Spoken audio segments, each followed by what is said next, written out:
दशमी 7 नवंबर आप सभी को सादर जय जिनेन्द्र। आज दिन है बहुत तकलीफ में, आज हृदय से बोलना पड़ रहा है, आज आवाज़ कम होगी। आज सत्ताधारी सभी नेताओं तक ये वीडियो जरूर पहुंचाइएगा, विपक्षी पार्टियां हैं उनके नेताओं तक भी पहुंचाइएगा।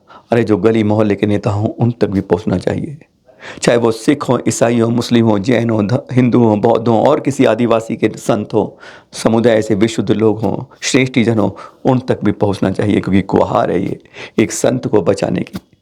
अगर सरकार चाहे तो आज बचा लेगी, नहीं तो फिर ऐसा ना हो जैसा पहले शिखर जी के आंदोलन में जैन समाज ने देखा था, फिर 2 संतों की तब आहुति दी थी, आज फिर एक साथ देगा, तब भी कुछ नहीं हुआ था। पर क्या कहते हैं कि किसी का बलिदान जब होता है, एक संत का जब इस तरह से होता है, तो पता नहीं उसका क्या क्या हश्र हम लोगों को, पूरे देश को सहना पड़ता है। आज केवल इसलिए आवाज़ लगा रहे हैं कि बचा ले सरकार उस संत को, नहीं तो कहीं ऐसा ना हो अनजाने में ऐसी घटना हो जाए हमारे देश की राजधानी के अंदर। आज इसलिए वीडियो सब तक पहुंचाना है। ये दृश्य आप देख रहे हैं, वैसे दुबई के चित्र आपको दिखाए हैं, जैसे वहाँ पर प्रबुद्ध लोग देखे एक बात को सब सुन रहे हैं, ऐसे ही क्या सबके बीच में जाके हाथ जोड़कर विनय करना पड़ेगा। आज चैनल महालक्ष्मी यही गुहार लगा रहा है, हर तक पहुँचा दिया ये वीडियो, क्योंकि आज एक संत को बचाने के लिए आप सबका सहयोग जरूरी है। श्री दत्तात्रेय संस्थान जो गिरनार की पहाड़ी पर स्थित है, आज 2023 है, आज से 10 साल पहले वहाँ पर उसके मठाधीश थे मुक्तानंद। और फिर जब उस 1 जनवरी 2013 को जब पूरा देश, पूरा विश्व नए साल का जश्न मना रहा था, धार्मिक लोग अपने तीर्थों पर जाकर दर्शन कर रहे थे, उसी तरह एक दिगंबर संत भी दर्शन करने के लिए अपने नेमिनाथ भगवान के चरणों पर अपना सरमस्तक झुका रहे थे। कि मुस्तक क्या झुकाते हैं कि मुक्तानंद मठाधीश उनके छाती पर वार करता है, चाकू से उनके जानलेवा हमला करता है। वह दिन आज भी नहीं भूलता है। जैन समाज उसको देख कर रोंगटे खड़े जाते हैं कि एक साधु के ऊपर इस आज़ाद भारत में किस तरह हमला हुआ था। नहीं भूल पाते हैं उस संत को। वह कर्मों का खेल कैसा हुआ, वह चला गया, लेकिन वह सिलसिला आज भी जैनों के साथ यूं ही चलता आ रहा है। आज इसलिए जैन समाज गुहार लगा, यह एक साधु के साथ नहीं हुआ, बार बार जैनों के साथ होता है, दुर्व्यवहार होता है। भगवा वस्त्रों के अंदर, ये भगवा वेशों के अंदर कौन बैठ जाता है या किसको बैठाया जाता है जानबूझकर कि डंडे लेके परस जा। ऐसा कौन सा दुनिया में तीर्थ है जहाँ पर भगवान का नाम लेने पर डंडे बरसते हैं? ऐसा दुनिया में कोई बताए कि कोई प्रतिबंधित है? अरे गुलाम भारत में भी ऐसा नहीं हुआ, जो आज़ादी के इस 75 साल बाद भी ऐसा हो रहा है। सत्ता देखती है, जनता देखती है, बौद्धिक लोग देखते हैं, पर ऐसा क्यों हो रहा है समझ नहीं आता, समझ के बाहर होता है। अगर इसको फोटो खींचो, वीडियो रिकॉर्ड बनाओगे तो उसका फोटो वीडियो खींच के मोबाइल से छीन कर बाहर फेंक दिया जाएगा। अत्याचार के लिए सीसीटीवी कैमरों के भी रिकॉर्ड नहीं रख सकते हो आप। इस अन्याय को देखते देखते आज इतना ज़्यादा हो रहा है कि कभी कोई दृश्य कैद हो जाता है तो वह सामने दिख जाता है। क्या आज, अरे यहाँ तो बैठ भी नहीं सकते, खड़े भी नहीं हो सकते, भगवान का नाम नहीं ले सकते, पूजा नहीं कर सकते, अर्चन नहीं कर सकते, अर्घ नहीं जाते, कुछ भी नहीं कर सकते। और ये दृश्य आपको एक दिखाता है कि किस तरीके से वहाँ पर भगवान का नाम लेने पर डंडा बरसता है। सुनिए जरा। चल आगे। तू बात मत कर। तू अकेला थोड़ी मंदिर में कर लोगे, बिल्कुल बोलना नहीं। चलो तू अकेला थोड़ी मंदिर में। अरे तू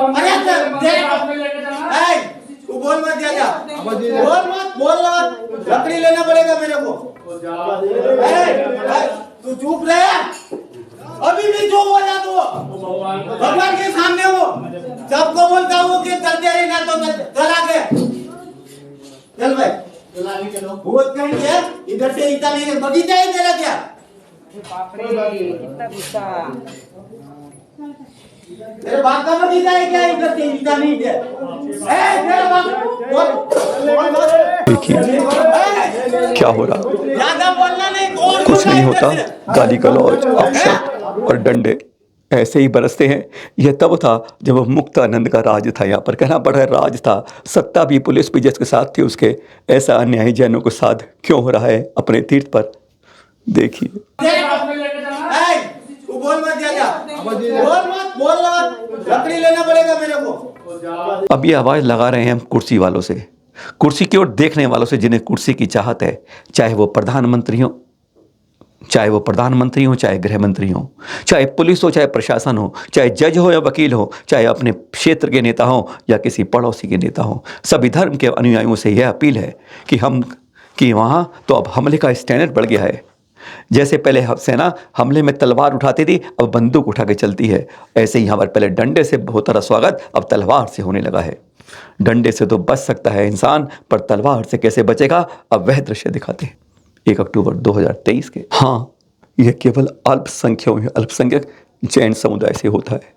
वहाँ हमारे हिंदू भाई भी आते हैं, वो बैठते हैं, खड़े रहते हैं, भजन करते हैं, गीत करते हैं, पूजा करते हैं, अर्चन करते हैं, सब कुछ करते हैं, सब कुछ कर सकते हैं, वीडियो बना सकते हैं, फोटो खींच सकते हैं, सब कुछ पढ़ सकते हैं। यहाँ पे दृश्य आपको दिखा देते हैं, हाथ कंगन को आरसी किया तो क्या अल्पसंख्यक जैन समाज है। इसलिए आज एक अल्पसंख्यक से हो रहा है, कल दूसरे से भी हो सकता है, तीसरे से हो सकता है, चौथे से होता है, किसी के साथ भी हो सकता है। क्या बहुसंख्यक होने के बाद यह उसका अन्याय का इस तरह से होगा? यह लोकतंत्र में शायद स्वीकार्य किसी को नहीं होगा। आज यह वो दिखाते हैं कि जब यहाँ पर हिंदू संप्रदाय करता है तो उसकी कैसे आवाभगत होती है उन भक्तों की। अब यह वीडियो भी देख लीजिए।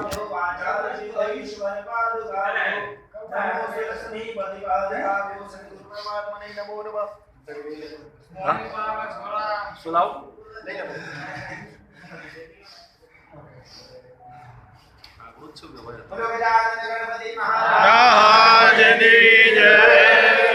दत्तात्रेय भगवान की जय, सद्गुरु देव की जय, पार्वती पति हर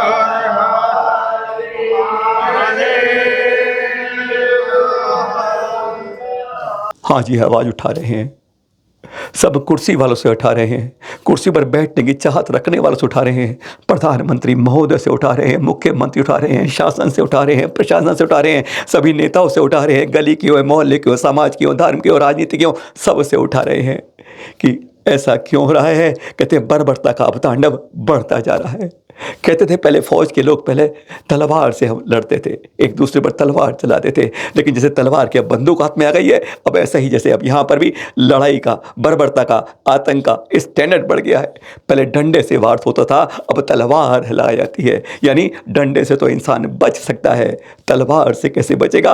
अब वही हालत हो रही है कि 1 अक्टूबर 2023 को इस तरीके से यह बर्बरता तांडव का जैसे शुरुआत हो गई। और यहाँ के मठाधीश हैं महेश गिरी, देखिए जरा क्या हालत हो रही है अब जब तलवारें उठती हैं जानलेवा हमले के लिए।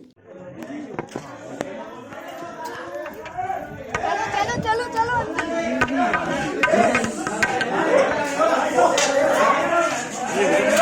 अरे चलो ना।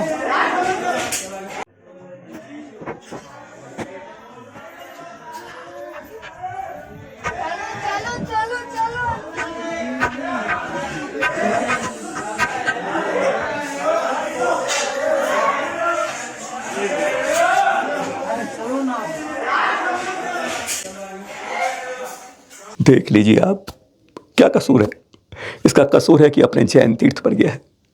यहाँ लोगों का कसूर है कि अपने जैन तीर्थ के ऊपर जयकारा बोलना चाहते हैं, भगवान का नाम बोलना चाहते हैं। कसूर यह है कि वह जिंदा बच गया है आज। कसूर यह है कि तलवार वाले से उसने गर्दन नहीं कटवा पाया है, शहीद होने का तमगा नहीं लगा पाया है। बस यही तो कसूर है। एक अल्पसंख्यक समाज है, वह बहुसंख्यक समाज में पैदा नहीं हुआ है। यही कसूर आप यहाँ जैसे दृश्यों में देख रहे हैं। इस झूठ का हम साक्षात प्रमाण देंगे आपको, चैनल महालक्ष्मी प्रमाण देगा। पर उससे पहले इसी रूप के देखिए पहले क्या रूप होते हैं, धमकाने के, मारने के और कुछ कहने के। एक बार वह भी आपको कुछ दिखाते हैं आपको क्लिप उसके। आप जितने सुनेंगे तो सारा समाज उग जाएगा, सारे साधु संत, सेना, प्रशासन, सत्ता, नाशन सब देखते रह जाएंगे। अरे आप देखिए क्लिप, एपिसोड सब तक पहुंचाइएगा। देखिए जरा अब वह महेश गिरी पहले अपने रंग रूप में किस तरह कुछ बातें कहता है, वह सुनिए। अंदाज क्या है, प्यार का है या धमकाने का है, मारने का है या बचाने का है, सुन लीजिए। वो जो बता रहे हैं कि चिपिया या तलवारें या लट्ठे, ये तो पुराने वीडियो की क्लिपिंग्स है और उसके ऊपर तो कई सारी कार्रवाइयाँ और वो सब हो चुकी है। जो नया वीडियो है जिसमें वो सब लोग नारेबाजी कर रहे हैं, कुर्सी उछाल रहे हैं और ये सब कर रहे हैं, दिगंबर समाज के, जैन दिगंबर समाज के 200-300 लोग जो है, वह जो इशू है वो अभी का है। बाकी सभी पुराने वीडियो है। पुराने वीडियो पर जो जो होना था जब मैं नहीं था तब के वो वीडियो है। तुम्हें पता भी है, तुम जहां भी हो, ये सब सेना जो है, नागा साधु, और ये दो सेना इस भारत में है जिसको कंट्रोल नहीं कर सकता कोई। एक नागा साधु और दूसरा जय शिवाजी जय भवानी। 100 सेना अगर निकली तो आप अंदाजा नहीं लगा सकते क्या हाल होगा।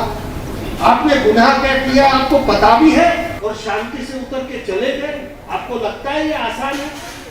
पहले जो आए थे उनको पूछ लो, चरण पादुका पर पहुंचकर कुछ किया तो गोरक्षनाथ पहुंचने के पहले ही वहां पर हमारे महात्माओं ने कार्यक्रम कर दिया था उनका। बाकी एक नागो बावो, खाली एक ज नागो बावो निकळ्यो ने ई धड़ पड़ी जाए ने तोय गुरु शिखरे पर पहुंचीने बधु सफायो करतो जासे हो। हाँ, तलवार 1 अक्टूबर 2023 को उठी थी। इस बात का प्रमाण के रूप में जनरल महालक्ष्मी ने सीधा उस आदमी से विवाद की जिसके सामने तलवार उठी थी, जिसके जान लेने की हमला किया था, जिस पर एक बार कहते थे एक 2013 में एक मठाधीश ने बताया था कि मैं ऐसे वार कर सकता हूं, तो दूसरे ने बताया था कि तलवार से तो वार करना मुझे भी आता है। किसके ऊपर हुआ था? अब उससे जो हमारी मुलाकात हुई थी, जब हमने उससे पूछा तो उसने क्या कहा, एक बार वह भी सुन लीजिए। वहाँ से जैसे ही मैंने उठा उसने बहुत जोर से चिल्लाया तो मैं अचानक मेरी आंख खुली तो देखता हूँ कि वो चिल्लाते हुए भागो यहाँ से, भागते भी नहीं होते और नीचे झुक करके उसने एक तलवार और एक और कोई धारनुमा हथियार था वो मेरे ऊपर चलाने का प्रयास किया। आप स्पष्ट कह सकते हैं कि वो आपके सामने था और आपने उसको तलवार चला तो आपको ये 1000% मैं चूंकि भगवान नेमिनाथ का भक्त हूँ और भारत के संविधान पर विश्वास करता हूँ। मैं संविधान की शपथ खा करके और जिनमाने की शपथ खा करके कहता हूँ कि उसने मेरे ऊपर हथियार चलाए और ये सबसे पहले घटना घटित मेरे ऊपर ही हुई। इसमें कोई शक नहीं है और इसमें कोई भी झूठ नहीं है। आज चैनल महालक्ष्मी काफ़ी दुख में इस बात को बताने को मजबूर हो गया है, क्योंकि यह दृश्य पहले वह देख चुका है जैन समाज। नहीं, किसी नेता को कोई चिंता नहीं हुई, उन्हें तो कोई चिंता नहीं। अरे रोज हजारों मरते हैं, 2 दिगंबर संत मर जाते हैं, उन्हें लगता है जैसे गए तो गए, उन्हें कोई चिंता नहीं है। पर जैन संत जब जाता है तो कहते हैं बहुत कुछ छोड़ कर जाता है।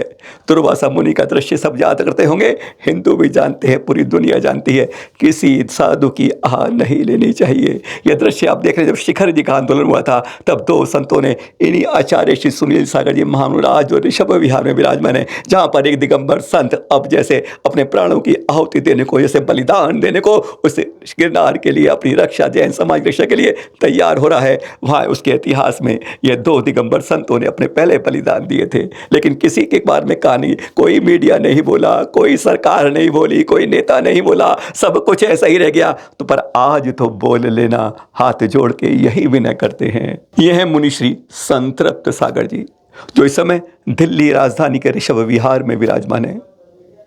पिछले 5 माह से देख रहे हैं हालत लगातार गिरती जा रही है। इन्होंने कठोर अनशन की घोषणा कर दी। कहते हैं इस बार मुझे उम्मीद थी कि आषाढ़ शुक्ल सप्तमी यानी हमारे 22वें तीर्थंकर का मोक्ष के दिन पर जरूर निर्वाण लाडू की इजाजत मिल जाएगी, लेकिन प्रशासन ने साफ मना कर दिया। अब की बार कोई बहाना नहीं था, ना कोई वहां पर संवेदनशील बात थी, ना कोई तनाव था, ना कुछ था। पहले कोरोना का बहाना था, लेकिन तब भी जानबूझकर जैनों को जैसे निर्वाण लाडू के लिए रोक दिया गया, एक किसी के कहने पर जैसे। इन्होंने तभी कठोर अनशन के बाद लगातार स्वास्थ्य गिरता जा रहा है। अब एकदम कहते हैं जैसे जान पर बनाइए, खड़े नहीं हो पाते हैं, कुछ ले नहीं पाते हैं, 2-2, 3-3, 4-4 दिन, 5-5 दिन जल भी नहीं लेते हैं, और फिर थोड़ा सा जल एक दिन खड़े होकर जब लेता है अंजलि में तो कुछ नहीं लिया था। आज पूरा शरीर एकदम, अब तो कहोगे ना हड्डी का वो मन पिंजरा बन गया है, आज वह भी नहीं रहा है। एक बार आप अगर देख लेंगे सचमुच, पर अगर इसको कुछ होता है, इन संत को कुछ होता है, तो इसका जिम्मेदार कौन होता है? ये बलिदान नहीं कहलाया जाएगा, ये एक हत्या कहलाई जाएगी। एक सुरक्षा के लिए जो जिसने बलिदान दिया उसकी हत्या के लिए जिम्मेदार कौन होगा? आज आप सबको इसका भी फैसला करना होगा कि अगर यहाँ पर गलती हो गई, अगर यहाँ पर चूक हो गई, अगर न्याय नहीं दिया गया, तो इसके बलिदान का जिम्मेदार, इसकी हत्या का जिम्मेदार कौन होगा? आज उसके बारे में भी, इस बारे में फैसला कर लेना चाहिए। आ रही है ना 12 नवंबर, बहुत खुशी की बात है, देश नहीं दुनिया की बात है। कहते हैं अयोध्या में उस दिन 11 लाख दीपक जलाएंगे हमारे मुख्यमंत्री योगी आदित्यनाथ जी यूपी के अंदर, लेकिन यहाँ पर जैन समाज के लिए एक प्रकार से वे काली अमावस की रात बन रही है। कोई नहीं सुन रहा है। ये संघ देख रहे हैं आप, यह है आचार्य श्री सुनील सागर जी महामुनिराज का संघ। इस समय पूरे देश के अंदर दिगंबर संतों में सबसे बड़ा संघ है, 55 पिछिया विराजमान है। और आचार्य श्री सबको निर्देश दे दिया है कि तुम में से कोई भी, आप में से कोई भी उस दिन कुछ नहीं लेगा।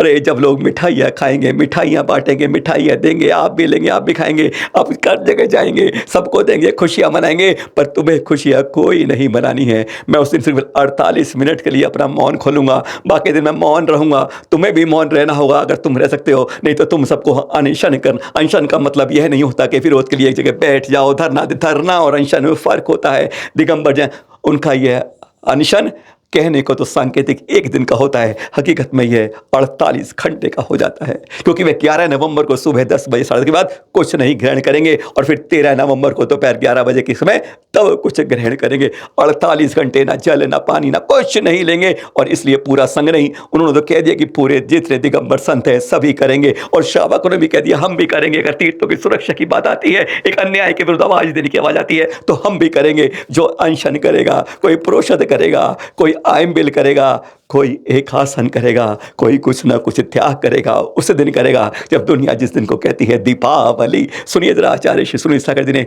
यह जो कहा था उस मंच से क्या कहा था, सुन लीजिए। कहते हैं इनकी बातों पर जिनके हाथ आशीर्वाद के लिए उठते हैं, उनके हाथों से दुआएं निकलती हैं। क्यों हम उनसे इस तरह से बात कर पाते हैं, उनकी बात को न्याय के लिए आवाज में सहयोग नहीं कर पाते। सुनिए आचार्य श्री सुनील सागर जी से। गिरनार जी पर जो उपद्रव खड़े हुए हैं वो शांत हों, इसके लिए संघ में तो बहुत उपास चल ही रहे हैं, एक मुनि तो लंबी साधना कर ही रहे हैं, लेकिन 12 नवंबर को पूरे देश में सारे मुनि संघ अनशन उपास करेंगे ताकि लोगों को सद्बुद्धि मिले और गिरनार जी का उपद्रव शांत हो और मिलजुल करके देश, धर्म और समाज की सेवा कर सके।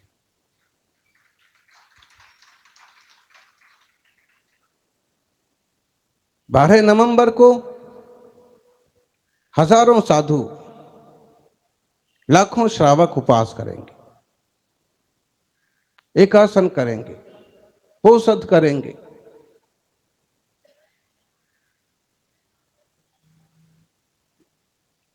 और प्रार्थना करेंगे कि जिन लोगों के मन में कसाएं भड़क रही हैं उनकी कसाएं शांत हों।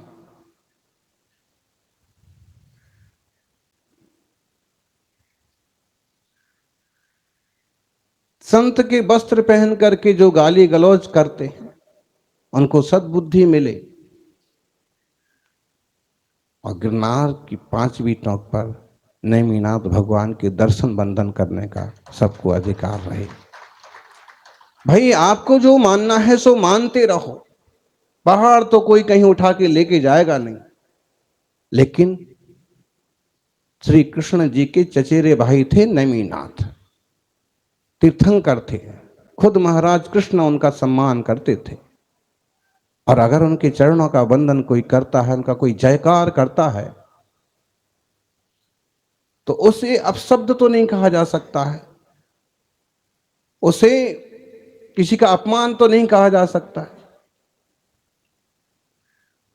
लेकिन संख्याबल जैनों का इतना घट गया कि सामान्य दर्जे के लोग भी गाली गलौज करने को तैयार हो। पूरे जैन समाज को ढेरों बधाई। भगवान महावीर निर्वाण महोत्सव समिति एवं संस्कृति मंत्रालय भारत सरकार के संयुक्त तत्वाधान में भगवान महावीर 2550वां निर्वाण महोत्सव का भव्य उद्घाटन रविवार 26 नवंबर प्रातः 10 बजे इंदिरा गांधी इंडोर स्टेडियम नई दिल्ली में, और साथ ही पाए 108 साधुओं का पावन सानिध्य। तो जो भी श्रद्धालु कार्यक्रम में आने के इच्छुक है, उनका नाम, पता एवं संपर्क सूत्र दिए गए नंबर पर 10 नवंबर 2023 तक भेज दे। जय जिनेंद्र।